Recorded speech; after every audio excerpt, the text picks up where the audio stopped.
Assalamualaikum warahmatullahi wabarakatuh. Perkenalkan, nama saya Septian Cairwanto dari 03 TPLP 017. Di sini saya akan membahas tentang OSI layar yang saya ambil dari jurnal atau saya mencari jurnal.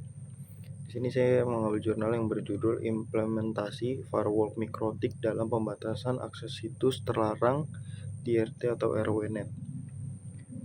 Yang masalah yang ada di dalam jurnal tersebut itu masalah masalah masalah utama yang diangkat adalah akses internet yang tidak terkontrol pada jaringan RT atau RW yang memungkinkan penggunaan khusus pelajar untuk mengakses konten-konten negatif seperti judi, seperti pornografi, seperti judi online atau game yang online.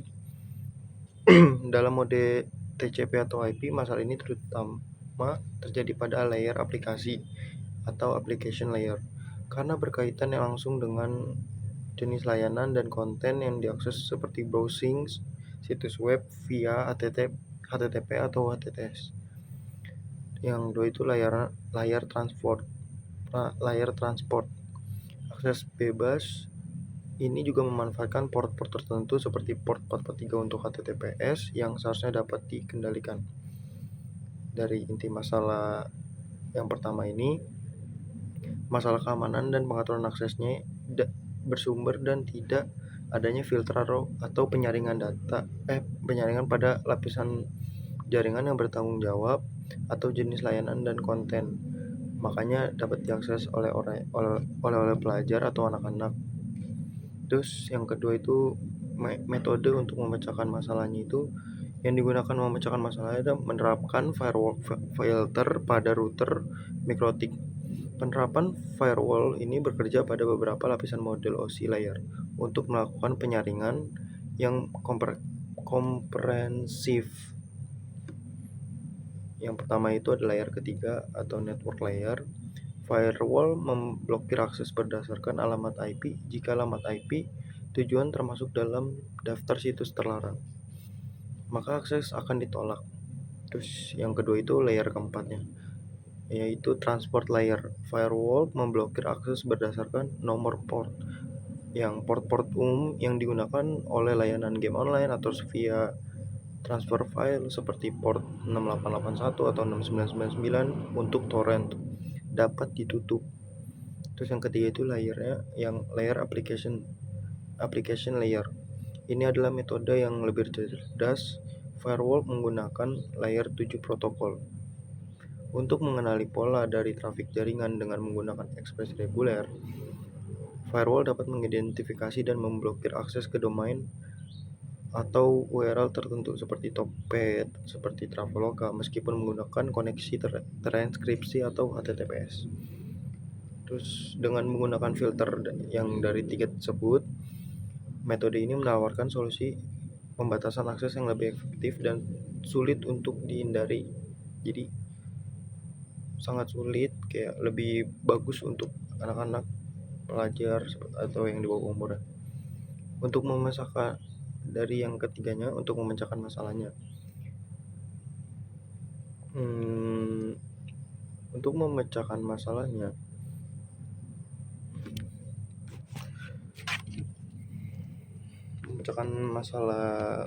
dari jurnal yang tersebut itu Network Developed Cycles atau NDLC.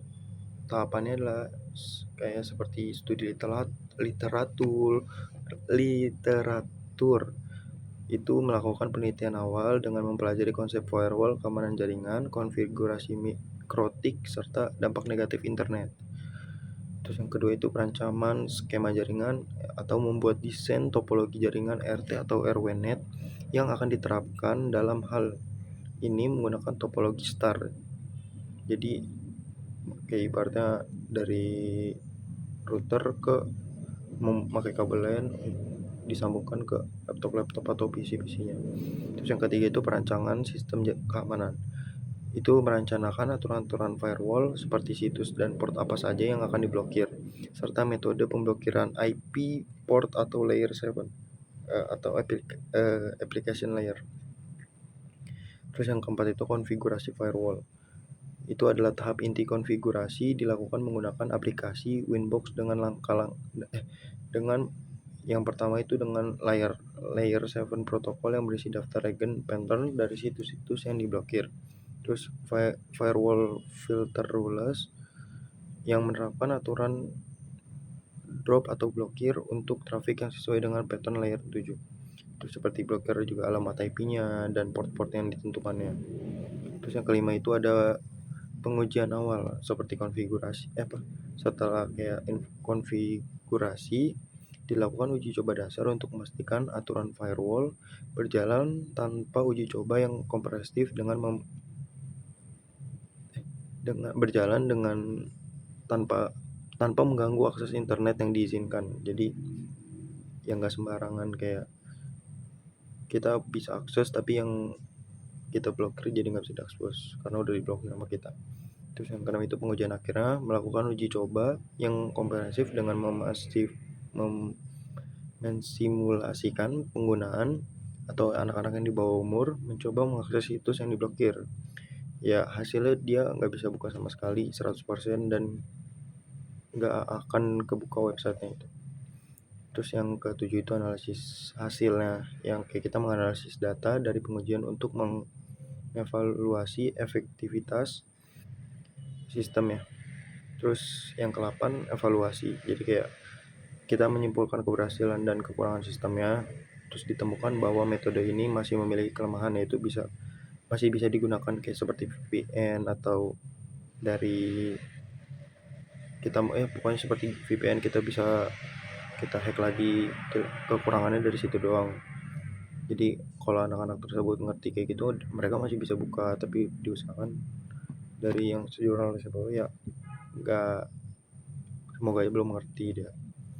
Terus kayak keempatnya ini kayak kesimpulan dari saya sendiri yang saya ambil dari jurnal ini, kayak implementasi firewall pada router mikro terbukti menjadi solusi yang sangat efektif dan praktis untuk mengatasi masalah akses internet tidak terkontrol di jaringan RT atau RW. Konfigurasi firewall yang menggabungkan pemblokiran berdasarkan alamat IP, nomor port, dan paling utama adalah pola pada layer 7 atau application layer yang berhasil membatasi akses ke situs game online, pornografi, dan judi online. Kayak dengan tingkatan keberhasilan itu 100%. Hal ini menunjukkan bahwa pendekatan multi-layer dalam filtering dapat menciptakan lingkungan internet yang lebih aman dan sehat, khususnya bagi kalangan pelajar. Namun solusi ini kayak masih bukan tanpa celah, jadi kayak tergantung ke aktivitas penggunanya, seperti kayak dia tidak memakai alat bypass seperti kayak VPN-nya yang tadi saya bilang VPN. Terus begitu menggunakan VPN ya yang kita blokir tadi masih bisa dibuka karena kita menggunakan VPN gitu. Terus firewall-nya juga diterapkan, oleh karena itu kayak meskipun kayak 100% worth, kayak kita harus dikembangin lagi lebih lanjut, kayak walaupun orang-orang udah pakai VPN tapi itu masih bisa diblokir gitu. Karena semoga kedepannya kan makin kayak sistem-sistem makin lebih canggih, jadi yang diblokir ya otomatis sudah diblokir, jadi nggak bisa dibuka lagi oleh VPN, kayak nggak bisa dibobol melalui kayak memastikan. Semoga kedepannya bisa jadi VPN. Itu yang saya ambil dari jurnal implementasi firewall dan mikro untuk RT dan RW. Terima kasih. Wassalamualaikum warahmatullahi wabarakatuh.